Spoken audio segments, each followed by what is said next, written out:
ఆశీర్వాదం చూస్తున్న ప్రతి ఒక్కరికి హృదయపూర్వక వందనాలు తెలియజేస్తూ ఉన్నాను. ప్రియులారా, దినదినము కూడా ఉదయం లేవగానే మనము ప్రార్థన చేసుకొనుట, వాక్యాన్ని ధ్యానించుట, పరిశుద్ధాత్మ ఆశీర్వాదం పొందుకొనుట, దినదినము కూడా మనకి మంచి ఆరోగ్యము, సమృద్ధి, ప్రతి విషయంలో దేవుడు విజయాన్ని అనుగ్రహిస్తాడు. ఈరోజు వాక్య భాగాన్ని మనం ధ్యానించుకుందాము. యోహాను రాసిన ప్రకటన గ్రంథము 3వ అధ్యాయము 16వ వచనము ధ్యానించుకుందాము. నీవు చల్లగానైనను వెచ్చగానైనను ఉండిన మేలు, నీవు వెచ్చగానైనను చల్లగానైనను ఉండక నులివెచ్చనగా ఉన్నావు గనక నిన్ను నేను ఉమ్మివేస్తూ ఉన్నాను. చూడండి, ఎంత దేవుడు ఒక గొప్ప వాక్యము. నిజమే, మన జీవితంలో నులివెచ్చని స్థితి, నులివెచ్చనగా ఉంటూ ఉన్నాము. కొంతకాలమేమో దేవునిలో అధికంగా పరిగెడతాము, మరలా కొంతకాలము మరలా దేవునితో ఉండలేక లోకంతో గడుపుతూ ఉంటాం. ఇలా రెండు తలంపులను కలిగి ఉంటూ ఉన్నవారు ఎంతో మందిగా ఉన్నారు. 1000 సంఖ్యలో ఉన్నారు. కాసేపు దేవునితో ఉంటారు, కాసేపు లోకంతో ఉంటారు. అలా ఉన్నవారు దేవుడు వారిని చూస్తాడా? వారిపై ఆయన కనులు ఎదురు చూస్తూ ఉంటాయా అనేది ఒకసారి మనము ఆలోచన చేద్దాం. కానీ మనము ఎదురు చూడము, కానీ దేవుడు ఖచ్చితంగా మనని ఎప్పుడు చూస్తూనే ఉంటాడు. ఆయన కనులు వెతుకుతూనే ఉంటవి మనం మార్చబడతామని. కానీ 2 తలంపులతో ఉండి జీవించినంత కాలము ప్రతిరోజు కూడా ఆ విధమైన మనసులు ఉంటే ఉమ్మివేయబడుతూ ఉంటాము. ప్రియులారా, ఒక ఊరిలో ఒక వేటగాడు ఉన్నాడంట. ఆ వేటగాడితో ఒక కుర్రోడు కూడా ఉండేవాడంట.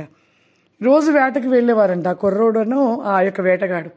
వెళ్ళినప్పుడు అతను చక్కగా బాణాలు వేస్తూ, మరి వలలు వేస్తూ ఇలా పక్షులను పడుతూ ఉండేవాడంట. ఒకరోజు ఆ వేటగాడు ఒక మంచి తుపాకీని గన్ తెచ్చుకున్నాడంట.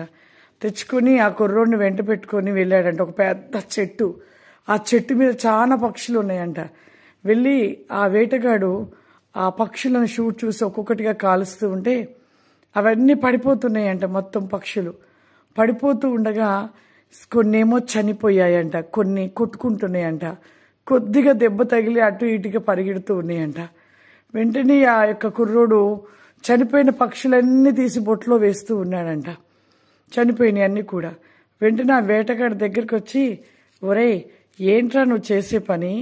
నీకు నేను చెప్పిన బాధ్యత ఏంట్రా?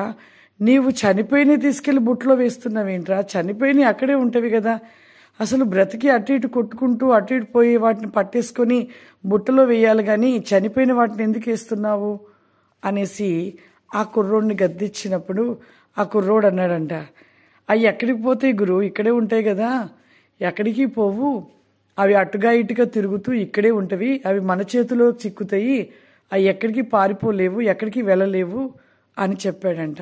నిజమే, మనకు ఆత్మీయ జీవితంలో కూడా అలాగే ఉంటున్నాం. ఎలా అంటే 2 తలంపులుగా మన ప్రయాణము పరలోకానికి చేర్చలేని వారిగా ఉంటున్నాం. మన ప్రయాణము పరలోక రాజ్యానికి వెళ్ళకుండా మనము అటు ఇటు కొట్టుకుంటూ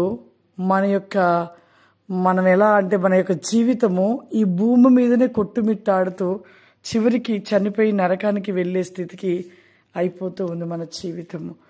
ఇక్కడ ఈ పక్షులు ఎక్కడికి వెళ్ళలేవు ఇంకెందుకంటే వాటి కొద్దిగా రెక్కలు తొలగిపోయి ఉన్నవి, అవి ఎక్కడికి వెళ్ళలేవు.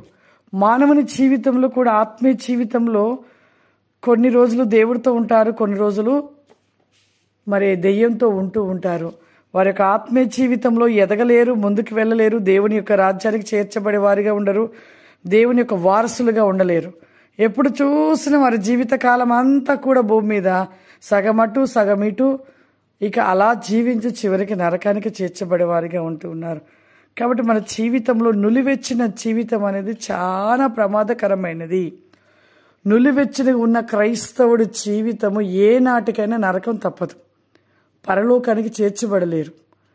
కాబట్టి ప్రతి ఒక్కరు కూడా నులివెచ్చని స్థితిలో నుండి ముందు బయటకు రావాలి. మనం ఉంటే నువ్వు చల్లగా ఉండు, లేకపోతే వెచ్చగా ఉండు, ఉంటే అటు ఉండు లేకపోతే ఇటు ఉండు.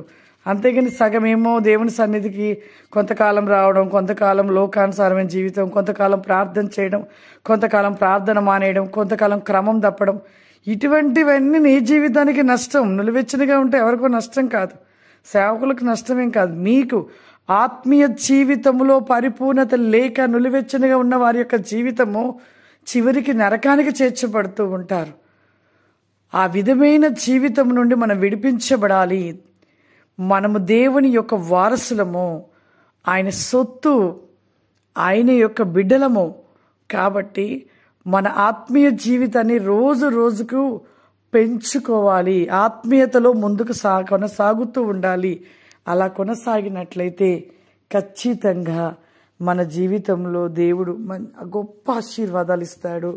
అంతేకాదు ఇంకా మనం పరలోక రాజ్యపు వారసులుగా నిలిచి ఉంటాము. దేవుని యొక్క మెండైన ఆశీర్వాదాల చేత మనము నింపబడతాము. అట్టి రీతిగా ప్రతి ఒక్కరు నిలిచి ఉండాలని కోరుకుంటూ ఉన్నాము.